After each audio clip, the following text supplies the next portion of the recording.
오늘의 말씀 마태복음 2장 1절부터 12절 말씀.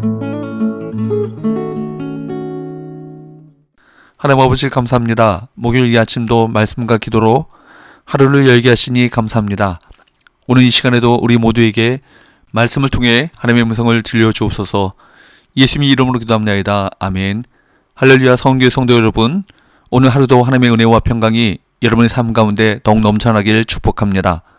오늘 우리에게 주신 하나님의 말씀은 마태복음 2장 1절에서 12절 말씀입니다. 마태는 예수님의 탄생 스토리를 통해 최상의 예비자를 언급하고 있습니다. 최상의 예비자는 왕이 아닙니다. 대제사장이나 서기관도 아니었습니다. 그들은 누굽니까? 이방에서 온 자들이었습니다. 그들이 어떻게 예배드렸고 하나님께로부터 어떤 은혜를 받았는지 살펴보기 원합니다.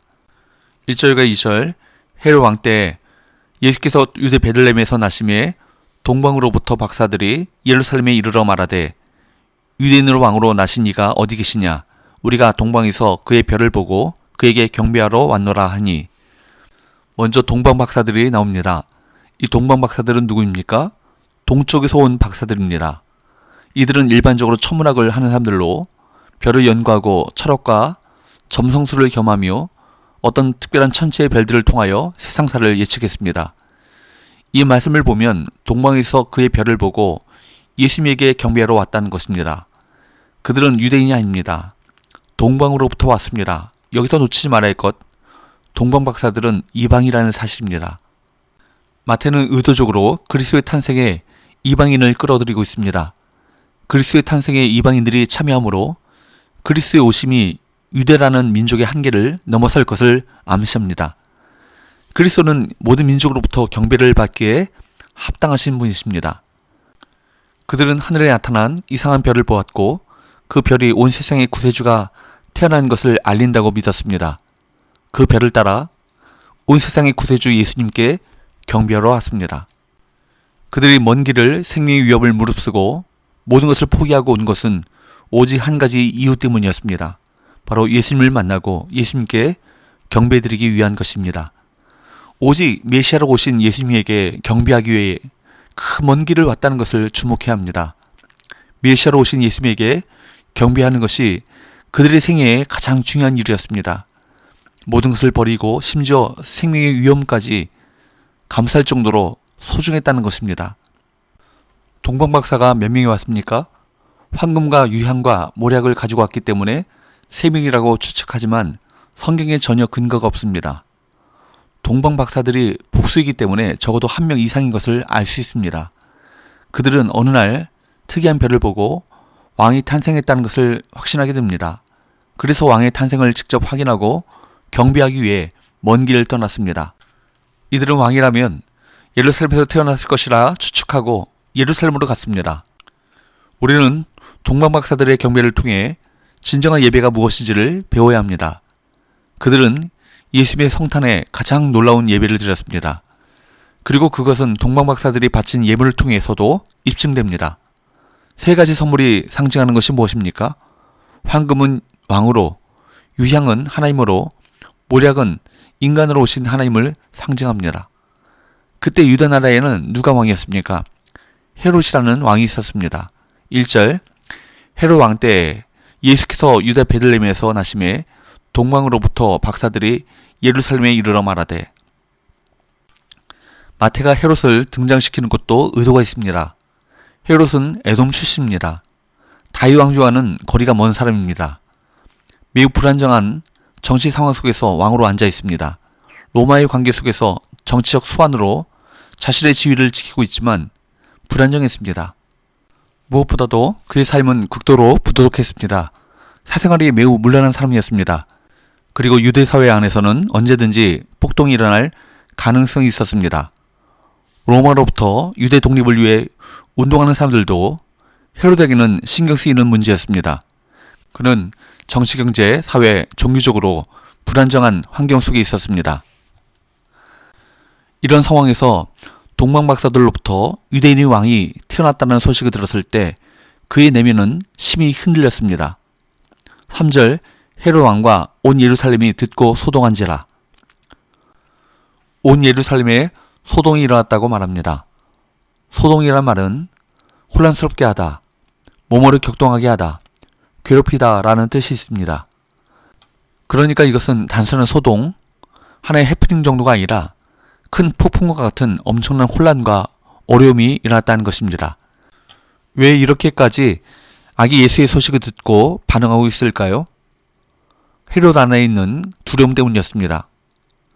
자신의 욕망을 따라 살아가는 사람들에게는 그리스도의 오심이 불편합니다.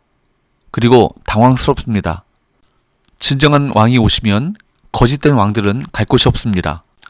거짓으로 살아가는 자들에게 그리스도의 오심은 소동을 일으키기 충분합니다. 헤롯 왕은 아기 예수가 태어난 소식만 듣고도 미쳐버립니다. 그의 광부는 죄 없는 어린 남자아이들을 죽이는 살육국을 벌이게 됩니다. 그러나 이것은 단순히 헤롯 왕의 광분으로만 볼 수 없습니다.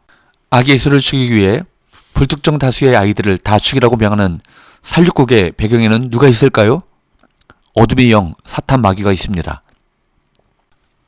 오늘 그리스도의 오심을 통하여 가장 위기를 느낀 존재가 있다면 바로 사탄 마귀입니다. 하나님의 나라가 그리스도로 인하여 세워질 것을 염려한 사탄은 적극적으로 공격합니다. 사탄은 거짓의 아비요, 살인자입니다. 아기 예수를 죽이려고 할 뿐만 아니라 수많은 아이를 죽이는 살인을 저질렀습니다. 헤롯은 모든 대제사장과 백성의 서기관들을 모아 질문을 던집니다.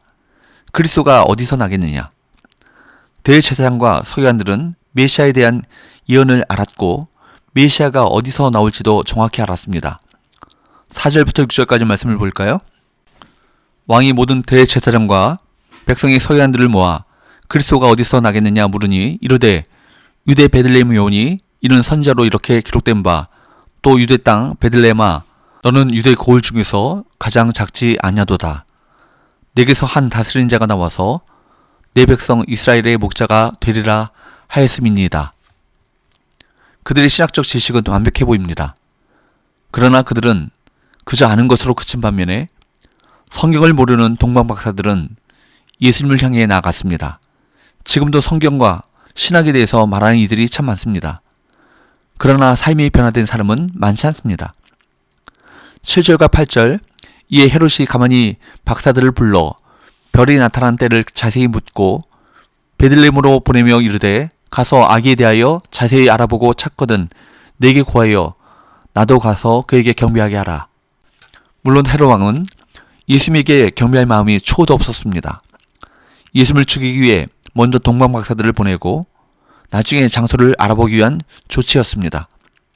나중에 보면 헤롯 왕은 군대를 보내 베들레헴 부근 2살 아래의 모든 아기를 죽이는 무서운 대살인극을 벌이게 됩니다.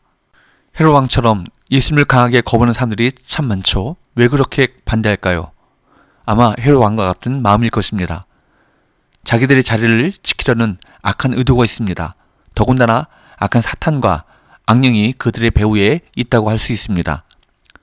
9절 박사들이 왕의 말을 듣고 갈새 동방에서 보던 그 별이 문득 앞서 인도하여 가다가 아기 있는 곳 위에 머물러 서 있는지라. 말씀을 듣고 움직인 동방박사들은 예수 그리스도를 만나는 복을 누립니다. 신앙은 일어나 움직이는 것입니다. 10절에서 11절 그들이 별을 보고 매우 크게 기뻐하더라. 집에 들어가 아기와 그의 어머니 마리아가 함께 있는 것을 보고 엎드려 아기께 경배하고 보배 합을 열어 황금과 유향과 모략을 예물로 드리니라. 동방박사들은 이제 별의 인도를 받아 예수님이 계신 곳에 이릅니다. 마침내 예수 그리스도를 만나고서는 기뻐합니다. 본문은 그들이 그냥 기뻐한 것이 아니라 매우 크게 기뻐하고 기뻐했다고 기록합니다. 유대 백성도 모르고 있는 사실을 이방인이 먼저 알았고 기뻐하며 경배했습니다.